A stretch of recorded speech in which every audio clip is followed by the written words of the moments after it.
Olá pessoal, há uma discussão muito intensa aí a respeito da igreja e o movimento LGBTQIA+.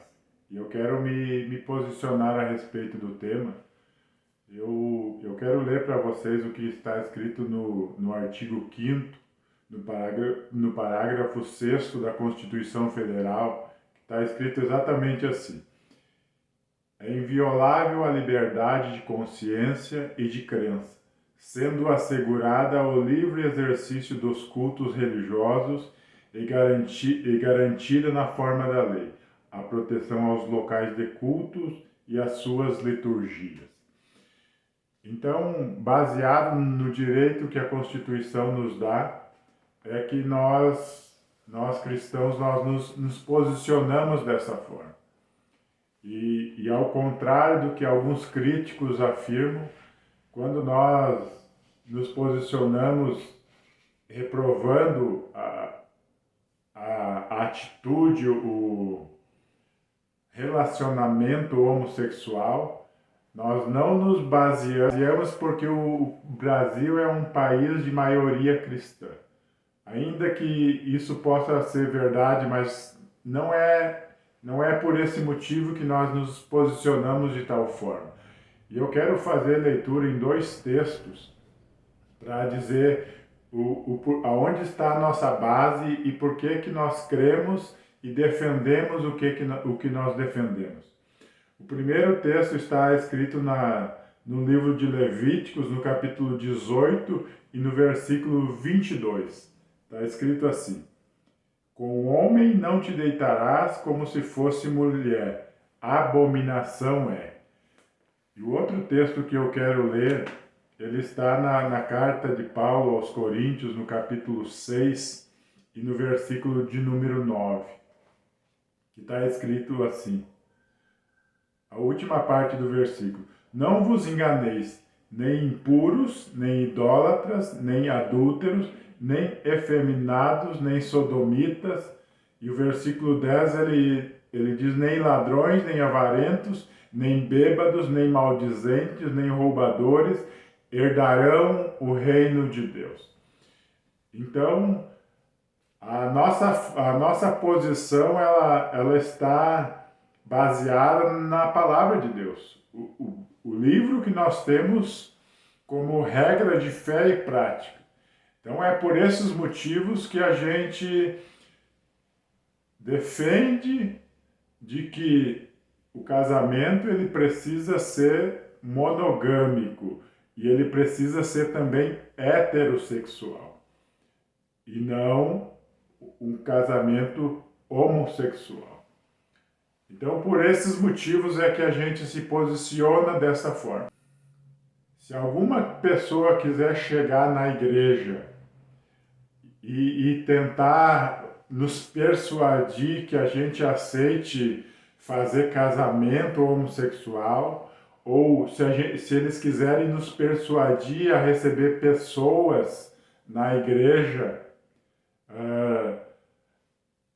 vivendo uma relação homossexual e querendo que elas participem da comunhão da igreja, elas participem da Santa Ceia e de todos os trabalhos que são desenvolvidos ali, eu quero dizer que nesse ponto não há negociação. A gente não está disposto a negociar os nossos valores.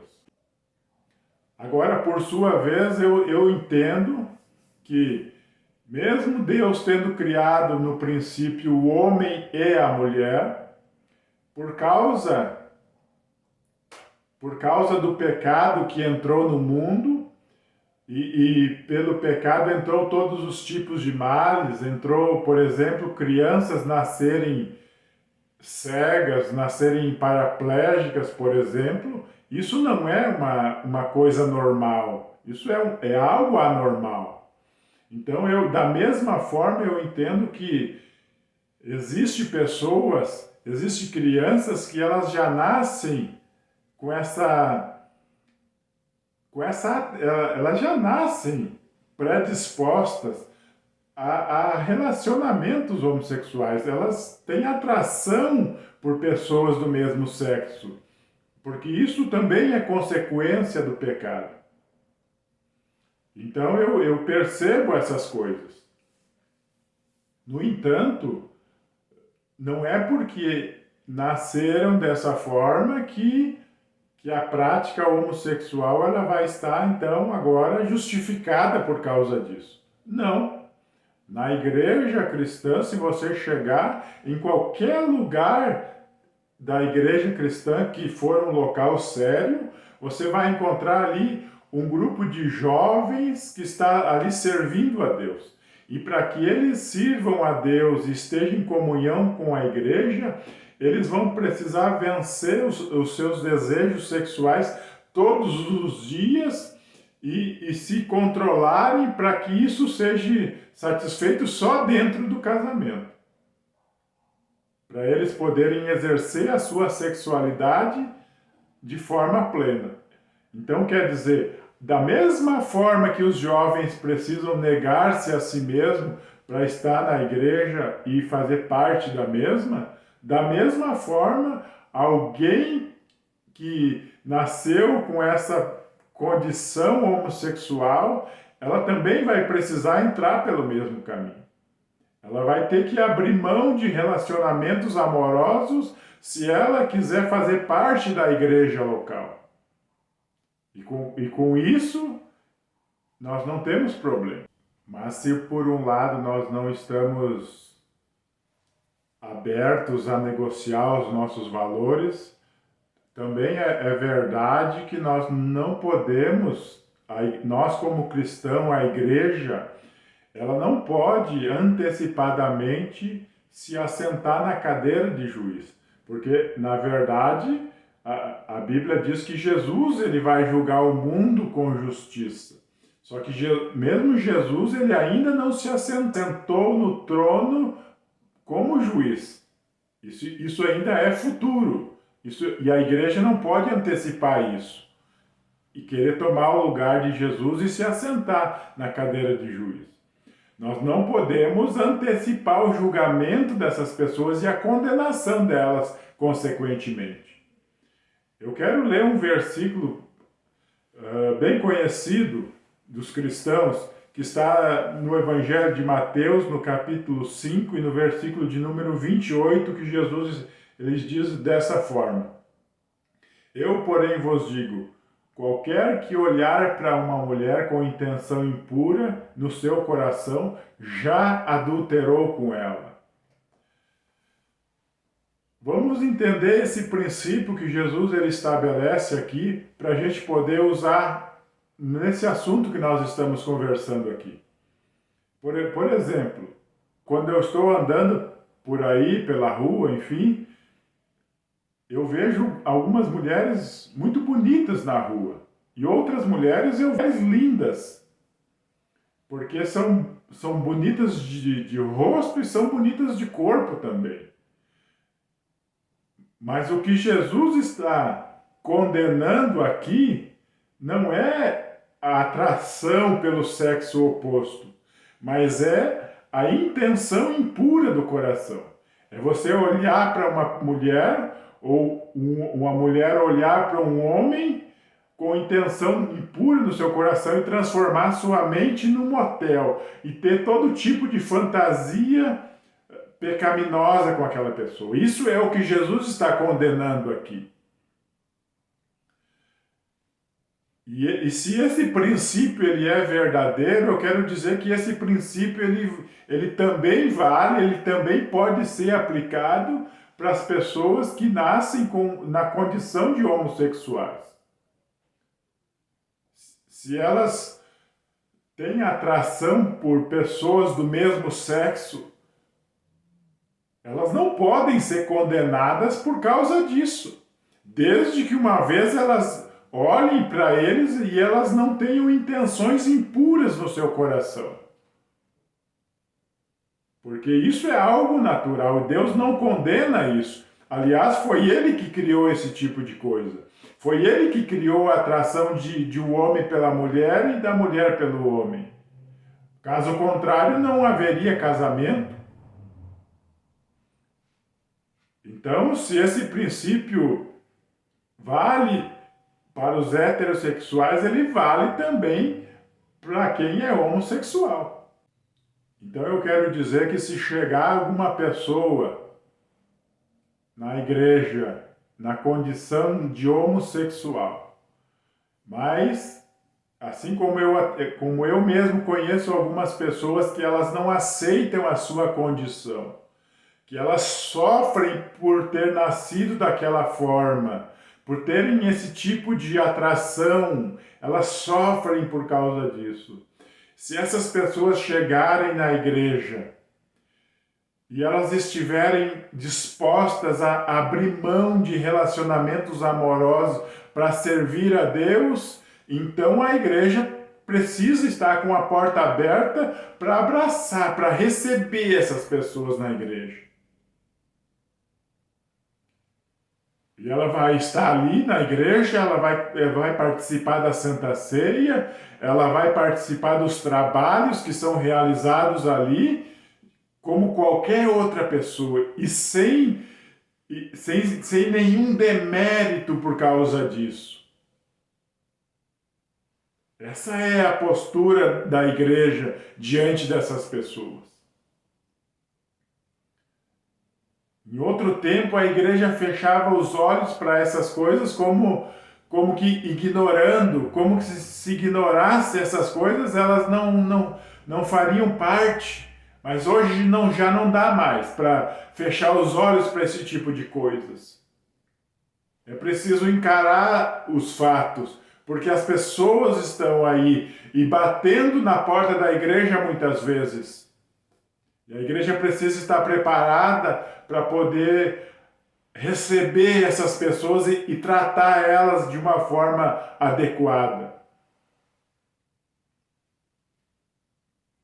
Eu vejo que antigamente, se fosse um rapaz, por exemplo, que tinha essa tendência homossexual,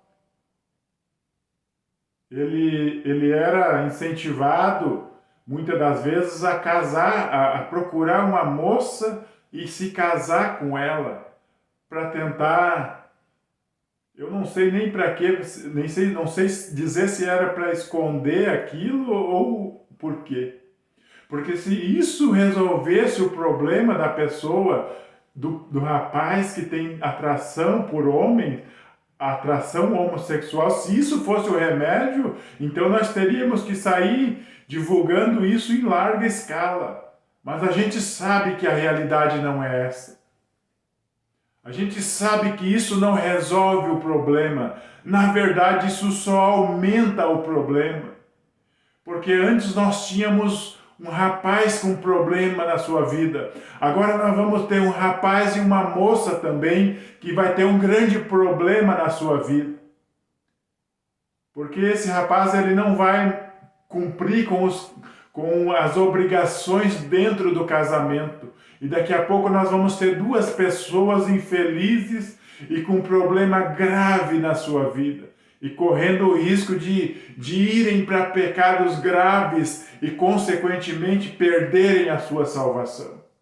Então essa não é a saída, essa não é a forma correta de a gente orientar essas pessoas que chegarem dessa forma na igreja.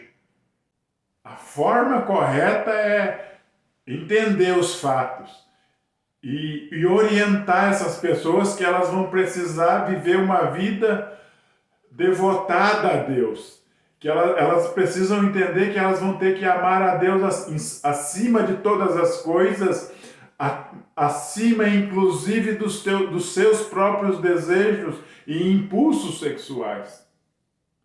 E aí elas vão ter toda a possibilidade, elas vão ter todo o direito de servirem a Deus e viverem uma vida cristã e irem para o mesmo céu que eu e você vamos ir. Então, se tudo isso que eu tenho falado com vocês é realmente o que a Bíblia ensina para nós, porque nós precisamos, como cristãos, nós precisamos ter uma postura diante dessas pessoas diferente do que muitas vezes nós temos tido. porque nós não negociamos os nossos valores, e isso é verdade, isso é algo que está fora de questão. Mas quando as pessoas ficam sabendo que nós somos cristãos, elas já automaticamente elas se afastam de nós, elas não se aproximam da gente, porque elas esperam que a gente saia ao encontro delas com duas pedras nas mãos. E eu quero dizer que essa não é a postura da igreja, essa não é de mim e de você como cristãos. Jesus, ele sempre foi atrás daqueles que eram desprezados pela sociedade, aqueles que eram tidos como a escória da sociedade. Por exemplo, nos dias de Jesus, ele foi criticado algumas vezes porque ele comia na casa dos publicanos e os pecadores. Os publicanos e pecadores, eles eram tidos como o pior tipo de pessoa que existia na sua época, porque eles eram judeus e eles aceitavam trabalhar para o Império Romano através de um salário e cobrando impostos dos seus compatriotas. Então eles eram tidos como o pior tipo de pessoa que existia. No entanto, Jesus nunca virou as costas para eles. Jesus sempre foi ao encontro deles, porque o próprio Jesus disse, quando ele foi questionado, ele disse: porque não precisam de médico aqueles que estão sãos, mas aqueles que estão doentes. Da mesma forma, eu não vim chamar justos, mas pecadores ao arrependimento. Nós temos que tomar um cuidado para que a gente não fique com esse discurso de ódio contra esse grupo, esse movimento LGBTQIA+. A gente não pode ter um discurso de ódio contra eles, porque nós não podemos fazer isso. Uma coisa é nós nos posicionarmos a respeito da nossa fé sempre que nós for solicitado. No entanto, nós não podemos querer impor aquilo que nós acreditamos para essas outras pessoas. Da mesma forma que nós não podemos querer impor para os homossexuais a nossa forma de viver, ainda que nós entendamos que isso seja o correto, nós não podemos querer impor para os grupos ou as religiões afro-brasileiras, nós não podemos querer impor para elas o nosso pensamento. Porque se a Constituição garante para nós o nosso direito de culto, também garante para eles o direito de culto. E nós precisamos respeitar isso. A minha liberdade, ela vai até onde começa a liberdade do outro. Se nós queremos ser respeitados como cristãos, nós temos que respeitar as outras pessoas, independente daquilo que elas creem, independente da forma que elas querem viver a sua vida. Deus, que é a pessoa que pode forçar e obrigar elas a mudar a sua maneira de viver, Ele não faz. Então, como eu e você vamos querer fazer isso? Nós não temos esse direito. Então era sobre esse assunto que eu queria me posicionar e dizer aquilo que eu penso. Que Deus nos dê graça e que nós possamos crescer e entender qual que é a perfeita vontade de Deus para mim e para você como igreja.